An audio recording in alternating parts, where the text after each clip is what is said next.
Setelah di video sebelumnya kita membedah sang pionir, Audi Quattro, rasanya tidak lengkap jika tidak mengulas para rival abadinya. Di era mobilitas modern yang menuntut sistem all-wheel drive lebih cerdas dan responsif, BMW xDrive dan Mercedes-Benz 4MATIC hadir sebagai tolok ukur utama. Jika xDrive menonjol dengan kopling multiplat elektronik yang mampu mengalihkan torsi secara instan, 4MATIC justru mengandalkan integrasi mekanis presisi untuk kontrol yang stabil. Video ini akan membedah bagaimana kedua sistem ini bekerja di balik layar untuk menjaga Anda tetap menapak, baik di aspal maupun jalur off-road.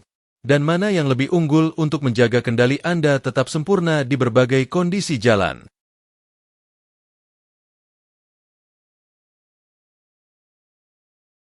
Di Munich, BMW memiliki filosofi tersendiri, dan mereka menyebutnya xDrive. Berbeda dengan berbagai varian Quattro Audi, BMW menjaga kesederhanaannya. Satu nama, tetapi dua sistem berbeda tergantung pada tata letak mesin. BMW sama sekali tidak menggunakan mesin di bagian belakang. Setiap sistem xDrive dimulai dengan mesin yang dipasang di bagian depan. Mari kita mulai dengan sistem xDrive longitudinal. Di sini, mesin dipasang dari depan ke belakang, mengirimkan tenaga ke transmisi otomatis ZF8 Speed, diikuti oleh kotak transfer atau transfer case yang ringkas. Di dalam kotak transfer ini, poros input utama terus lurus hingga ke poros penggerak belakang, yang berarti mobil secara alami berperilaku seperti kendaraan penggerak roda belakang. Namun, dari poros utama tersebut bercabang poros keluaran sekunder yang terhubung ke gandar atau as roda depan melalui penggerak rantai.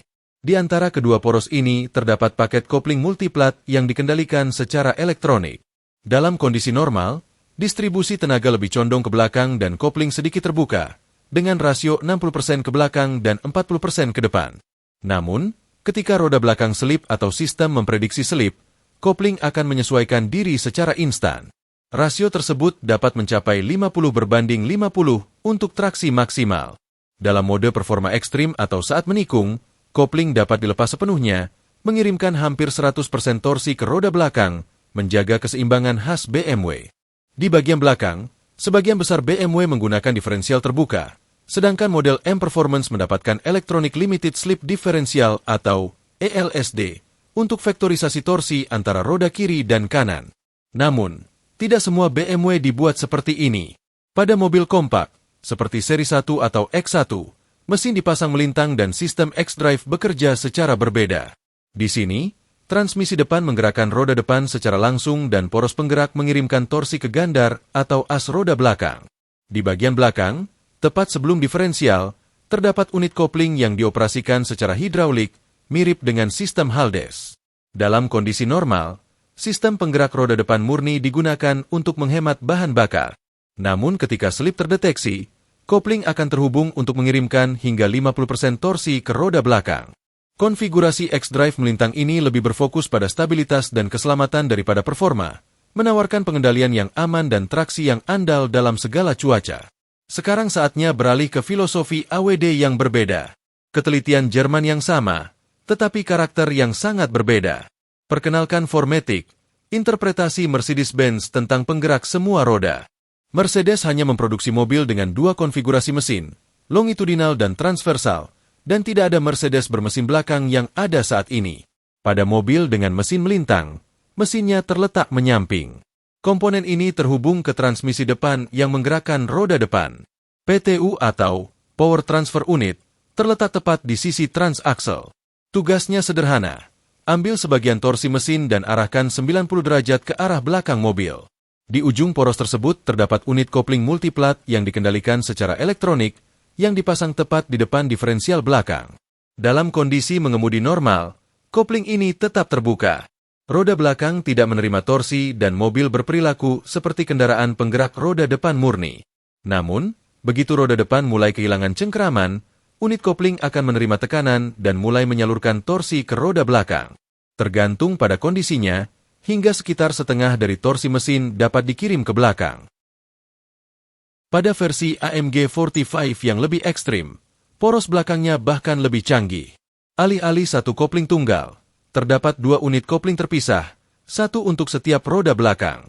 Itu artinya vektor torsi atau torque vectoring yang sebenarnya.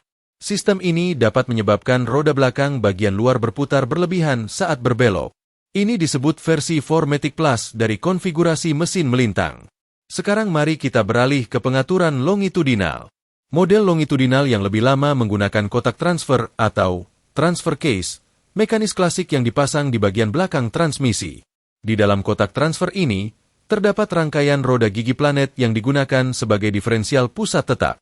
Secara sederhana, sistem ini membagi torsi berdasarkan desainnya menggunakan geometri roda gigi. Namun karena masalah selip harus teratasi, Mercedes membutuhkan cara untuk mengendalikan putaran roda. Jadi mereka menggunakan sistem pengereman selektif. Jika roda depan tergelincir, roda tersebut akan direm atau braking, sehingga torsi dialihkan ke poros lainnya melalui roda gigi planet. Sistem ini dikenal sebagai 4ATS, Electronic Traction System. Kemudian Mercedes mengubah segalanya. Diferensial pusat planet dihilangkan sepenuhnya. Sebagai penggantinya, Mercedes menambahkan paket kopling multiplat basah yang dikendalikan oleh aktuator listrik. Di sini, roda belakang adalah penggerak utama. Kopling menarik roda depan setiap kali dibutuhkan. Pembagian torsi menjadi sepenuhnya variabel, tetapi tidak seagresif 4MATIC Plus karena 4MATIC Plus menggunakan kopling multiplat tambahan di dalam unit diferensial di bagian belakang untuk vektorisasi torsi. Jika roda kanan selip, kopling mengencang dan mengirimkan torsi lebih besar ke roda kiri. Jika roda kiri selip, kopling akan mengencang dan mengirimkan torsi lebih besar ke roda kanan. Begitulah cara kerja vektor torsi kiri-kanan. Ketika kopling multiplat diferensial belakang terkunci, kedua roda belakang berputar dengan kecepatan yang sama. Dan koneksi yang kuat itulah yang digunakan sistem untuk mengaktifkan drift mode. Dan sekarang kita sampai pada sang legenda, G-Class. Meskipun menggunakan merek yang sama, sistem penggerak G-Wagon adalah sesuatu yang sama sekali berbeda. G-Wagon model lama menggunakan transfer case terpisah yang tidak terpasang langsung pada transmisi. Sebaliknya, poros penggerak pendek menghubungkan output transmisi ke input kotak transfer, dan dua poros penggerak terhubung ke diferensial depan dan diferensial belakang. Terdapat diferensial tengah mekanis dengan pembagian torsi permanen 50/50 dan penguncian mekanis untuk diferensial tengah, depan, dan belakang. Ya, pengemudi sebenarnya memiliki kendali atas 3 diferensial pengunci atau locking diferensial. Anda memiliki 3 tombol di dashboard. Pertama, Anda dapat mengunci diferensial tengah. Hal ini memaksa poros depan dan belakang berputar bersamaan. Jadi, meskipun poros depan selip, poros belakang tetap akan mendorong Anda ke depan. Selanjutnya, Anda dapat mengunci diferensial belakang. Hal ini membuat kedua roda belakang berputar dengan kecepatan yang sama, memberikan traksi maksimal saat mendaki atau ketika salah satu roda terangkat. Terakhir, Anda dapat mengunci diferensial depan. Ini menghubungkan kedua roda depan bersama-sama untuk situasi tersulit seperti lumpur dalam, bebatuan, atau ketika kendaraan berada di posisi yang sulit. Dan jika medannya benar-benar sulit, Anda dapat mengaktifkan mode low range pada G-Wagon. Dengan satu tombol, transfer case beralih ke rasio gigi yang lebih rendah, memperlambat putaran roda. Ketika poros masukan berputar 3 kali, poros keluaran hanya berputar sekali. Pengaturan ini berfungsi untuk memberikan Anda kendali yang halus saat merayap di atas bebatuan, tanjakan curam, atau rintangan yang dalam. Pada dasarnya, ini adalah mode G-Wagon yang lambat namun tak terkalahkan. Namun G-Wagon yang lebih baru beralih ke transfer case berbahan magnesium yang lebih ringkas dan kuat yang letaknya lebih dekat ke transmisi. Namun, bagian internalnya tetap bergaya lama atau mekanis tangguh. Jadi, itulah dunia penggerak semua roda modern. Sistem yang berbeda, filosofi yang berbeda, tetapi semuanya dibangun untuk satu tujuan, yaitu membuat Anda terus bergerak apapun medan di bawah Anda. Terima kasih telah menonton.